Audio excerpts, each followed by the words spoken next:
Hi everyone, I hope all is well with you. So just give me one moment and I am going to get started. I'm just hoping that you all are doing well. I hope everything is working out in your favor. I hope those of y'all that have been listening to the prophetic words, I hope you all have been seeing those things come to pass. If not, just keep holding on, okay? Especially if you know that you are a David, all right? So give me one moment and I'm going to jump into this, okay? What I'm trying to do now is just get this video to my page. And now they done did so many different updates to these pages. So give me one moment. I'm not going to be on here all day. I just want to get this to my page because we got royal people that need to hear things. They need to know some stuff about being royal. So I'm just going to double check and I'm going to get started. I'm not trying to be on here all night.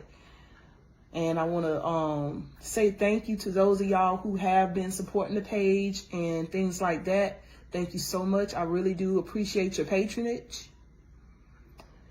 I think I'm almost there.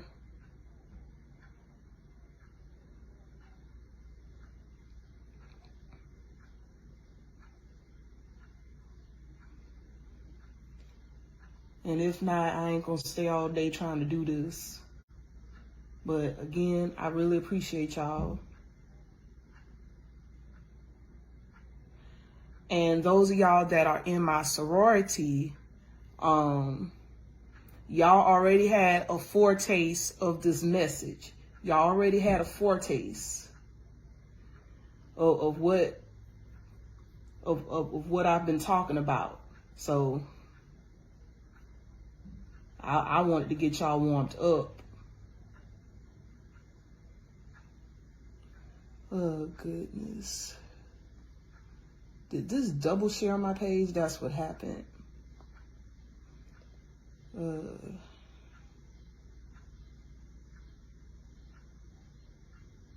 Yeah, now, okay, I think I'm ready to roll. All right, so thank y'all again for joining. I'm going to go over 7 qualities of a king or queen, okay? 7 qualities of a king or queen. And the reason why I want to go over it, because you got some people that say, oh, I'm a king or I'm a queen, and they don't walk like it. They don't model it, okay? I don't want us to be false claiming people. I want us to embrace the mentality of a king or queen. And when you're becoming a king or queen, there's some transitioning that must take place. There's some transitions that got to take place on the inside for you to model it. Let me make sure y'all see this, because it starts right here. It starts putting this thing all around you, okay? You all, years ago when I started my Christian sorority, everything I was dealing with, I was just thinking it all has to be royalty. We're going to be stuck on royalty. If anything else, it's just royalty. The more I start putting the king and queen things, well, the queen things around me, the more I start attracting things related to royalty. And in this case, we done had our sorority for 8 years. 8 years ago, I never knew I was going to become a pageant queen on a national level and on the international level. And the way it happened on the international level, I became a designate. I didn't know that the award that I had won had a crown attached to it. So you see how powerful it is to surround yourself with certain things, okay? So I want to go over these qualities so that we all can walk in the fullness of royalty. We can embrace it, because the more you embrace who you are as a child of God with God's covering, the more you're going to respect yourself. You're going to find that you're going to be doing some bold stuff, some stuff you never would have done 10 and 15 and 20 years ago. Okay. So I'm going to start from holiness, okay? Holiness. So when you hear the word holiness, what do you really think about when you hear the word holiness, okay? With holiness is a big thing, but it doesn't have to be complicated. Holiness is simply righteous living, living right according to God's word. I stress this every video for the past 3 or 4 broadcasts, okay? The one thing that's going to save you from a lot of trouble, it doesn't mean that because you live right, you're going to avoid all troubles, but people won't be able to call you out for being wrong if you're stuck on practicing righteousness. Okay, with my sorors just a while ago, I told them about this number one thing that you have to do, and that's to be in the right. David behaved himself wisely around Saul because Saul was trying to take David out. Okay, so whatever your situation is, just remember to behave yourself wisely. When you know you got somebody after you, you got somebody trying to take shots at you, whatever it is, do the best you can to be in the right. All right. So David was a king and he had the righteous living aspect down pat. It didn't mean he didn't fall or make mistakes, but he had that down pat. I also shared with my sorors that a righteous man falleth 7 times, but get back up. And you'll find that in the book of Proverbs. All right. So a good king or queen, I want to go to integrity now. So the first one is holiness. The next one is integrity. You got to be able to be trustworthy. You cannot be found doing things that make people not be able to trust you. You can't be the type of person that always say what you're going to do and then you do something different all the time. That cannot be a habit. Okay, when you say and do things, be purposeful. Okay, be purposeful about what you do. Do everything you can to honor your commitments. If something like a mitigating circumstance come up, don't make it up. Just state what is true. All right. Be a person that can be trusted. All right. With me being the founder of my organization, I done had sorors tell me stuff about their lives, but you'll never know what's said or told because the way I deal with my queens, we don't share personal business. Now, if somebody show out in my group, I'm not, and look, there's a difference by saying this incident happened, but then, oh, I'm stuck in my feelings. Now I'm gonna tell all this person personal business. No, that's messy. So we got to know the difference in saying I had this incident to happen and I don't want it to happen again versus, well, this incident happened, but I'm gonna talk about what happened in this person's home. You don't do that. Okay. So integrity means somebody trusts you with something personal and dear to their heart and nobody ever finds out. Okay. So I want to set that straight. And all of us in some ways are probably put in positions or predicaments and roles where somebody entrusts something to us. We got to be so full of integrity. If a person stopped talking to us, the next conversation we have should not be about that stuff that person confided in you with. Somebody tell you that their wife left them. Now you want to tell somebody else because you're mad at that person. Sensitive stuff, you do not do that.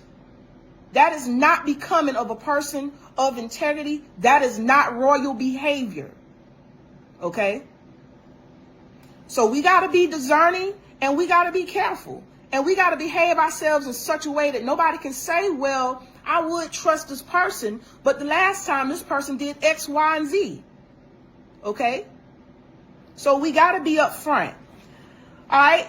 And number 3, first thing we talked about was holiness. Then we talked about integrity. Now we're going to talk about counsel.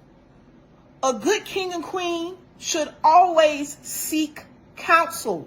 Okay? You'll find in Proverbs, it also tells you that there's safety in the multitude of counselors. Every leader of a nation have a cabinet behind them. They have a group of people. They have a group of advisors. They have people that says, hey, I think you should do this. Hey, I don't recommend that you do that. Hey, if you do this, this will probably happen. Okay? So as a king or queen, whenever you're confused, whenever you're faced with a hard decision, talk it out with somebody that you trust. And also talk it out with somebody with experience, okay? Don't go to somebody that have no experience in that area, okay? You got some people that talk about stuff they don't know about. They don't understand, they probably not going to tell you. Me, if I don't understand the situation or what you're going through, I'm not going to feed you a whole bunch of hogwash trying to pretend like I know what you're dealing with.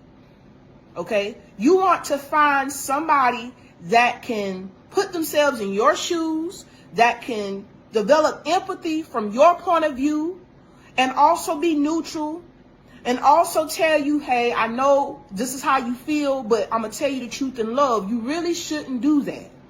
All right. So you want to surround yourself with counsel, because there is safety in the multitude of counselors. All right. And these are people be people that you trust, people that you know ain't gonna feed you some foolishness.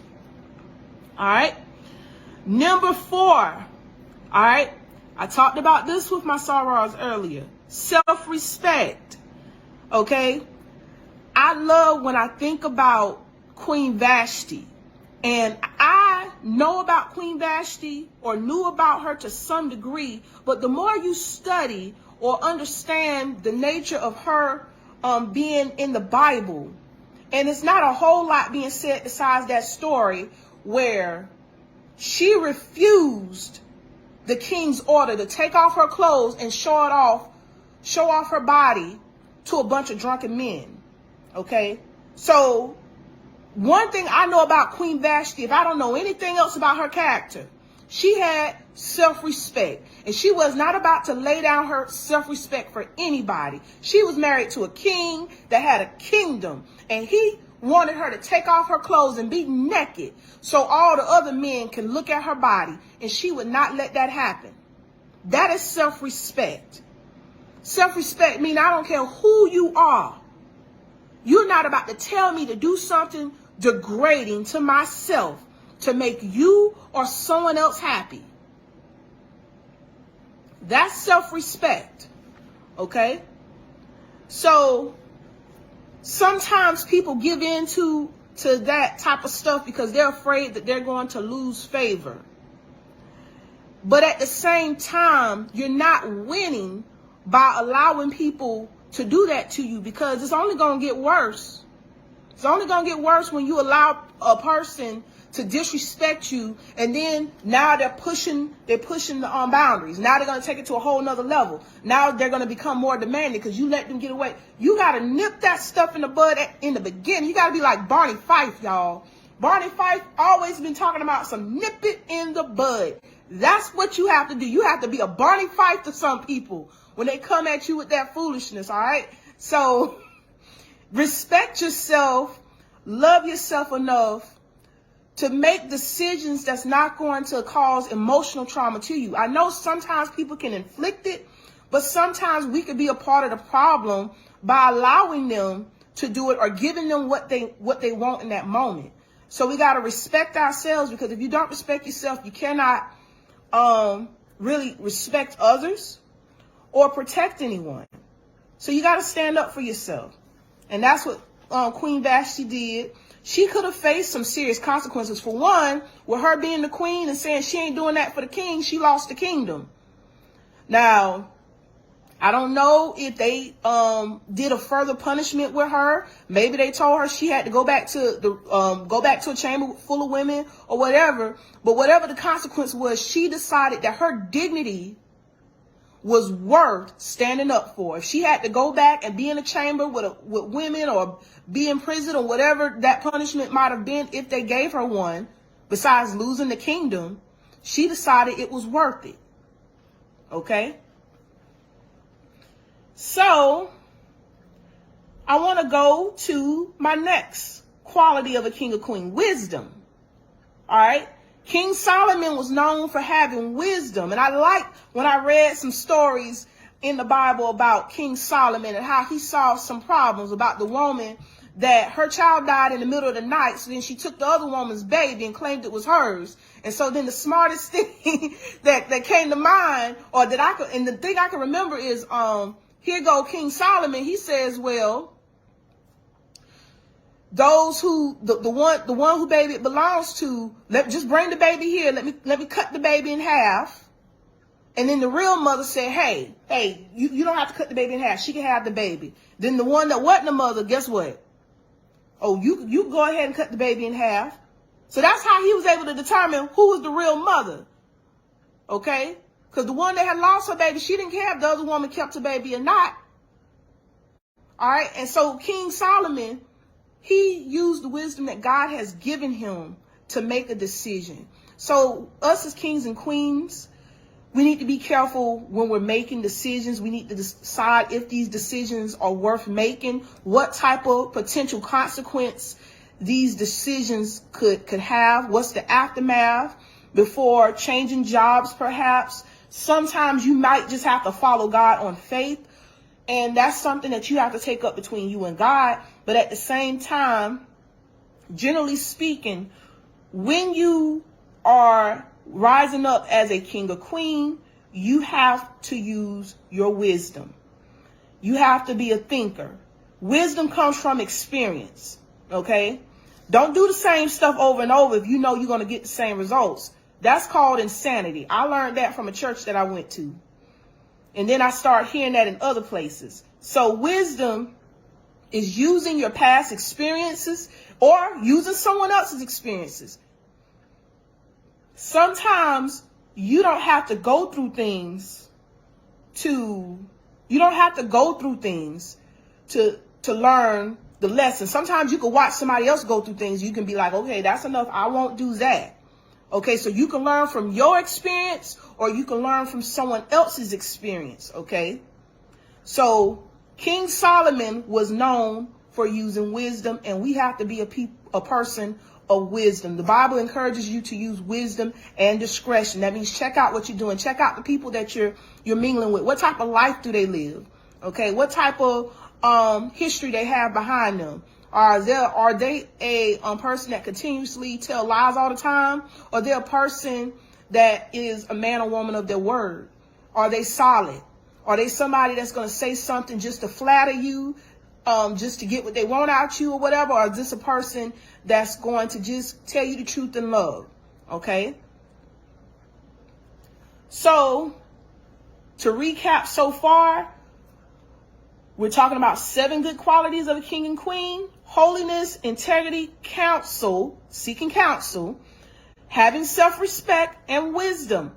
All right. So on number 6, we're talking about empathy, caring for the people. Okay.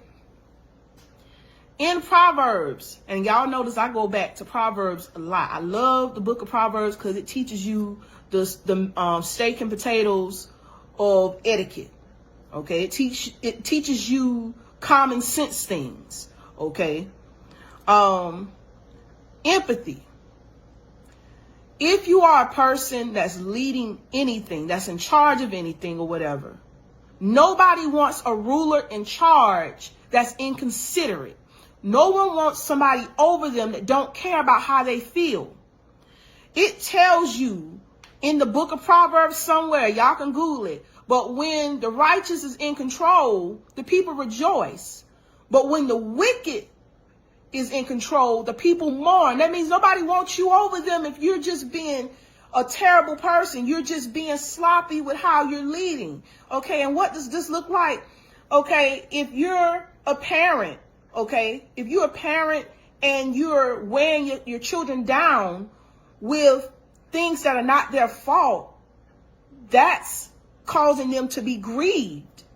If you are a boss or a manager at work and you're being unfair to your employees or you're mistreating them and whatnot, that's another way the people will mourn. Okay, if you're a church leader and you're not treating your constituents right, you're not treating your members right, then the people don't want you over them. So you have to be a person of empathy. You have to be somebody that's approachable. Okay? And because you are approachable, it doesn't mean everybody's going to be happy, but your work will speak for itself. If you do your job right, you treat people the way that you want to be treated, okay, then the people won't mourn. You always going to have that one little person that have a problem. It ain't got nothing to do with you. But if you live upright, you make sound decisions, you speak the truth in love, you be considerate to others, because and try to understand what their concern is. People won't mourn if you rise up to a position of power. Okay? So a good king or queen should have empathy and care for the people, because nobody wants a careless person in control. All right? And finally, the seventh quality of a good king or queen is having courage. All right. So sometimes you have to do what others won't do. One good example of a person who did that in the Bible is David. Okay. When David slayed the Philistine and all it took was one hit, he did something that others were afraid to do. Okay.